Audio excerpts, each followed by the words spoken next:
Kasih karunia dan damai sejahtera dari Allah Bapa kita dan dari anaknya Tuhan Yesus Kristus menyertai kamu sekalian. Amin. Shalom, saudara-saudari sahabatku yang dikasihi Tuhan Allah.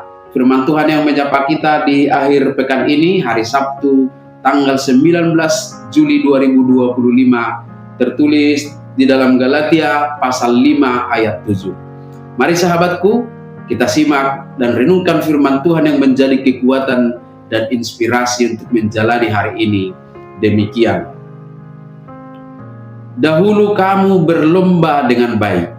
Siapakah yang menghalang-halangi kamu sehingga kamu tidak menuruti kebenaran lagi? Nadinggaddo parlujungumuna na julu. Ise mangabati hamu somanguloi hasit tonganibe. Demikian firman Tuhan.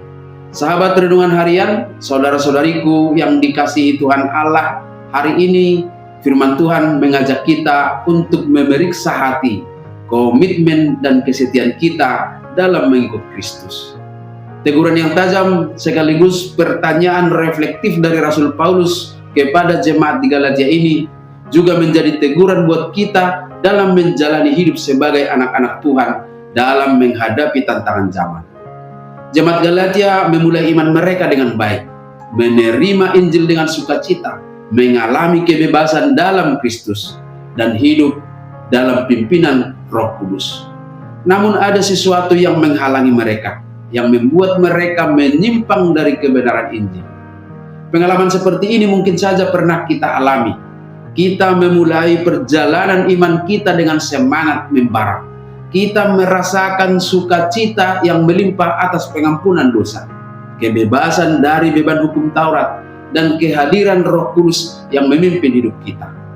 Itu adalah masa-masa indah di mana kita begitu antusias untuk belajar firman Tuhan, bersemangat melayani, dan bersaksi tentang Kristus. Namun kita diingatkan bahwa iman bukan hanya tentang permulaan yang baik, melainkan sebuah perjalanan, dan dalam perjalanan itu kita harus berjuang menghadapi godaan dan tantangan yang berpotensi mengalihkan kita lari dari jalur yang benar. Lalu muncul pertanyaan, siapakah atau apakah yang menghalangi kita untuk terus menuruti kebenaran itu? Tantangan itu bisa saja bersumber dari diri kita sendiri. Musuh pertama dan terbesar kita yang pertama itu adalah diri kita sendiri. Kedagingan kita, keinginan untuk menyenangkan diri, rasa malas, kesombongan, bahkan keraguan-raguan bisa menjadi penghalang. Mungkin kita merasa bahwa kita bisa mengandalkan kekuatan kita sendiri, atau sebaliknya kita mudah menyerah pada tantangan. Yang kedua, tantangan itu bisa dari pengajaran dan penyesatan dari ajaran-ajaran lain.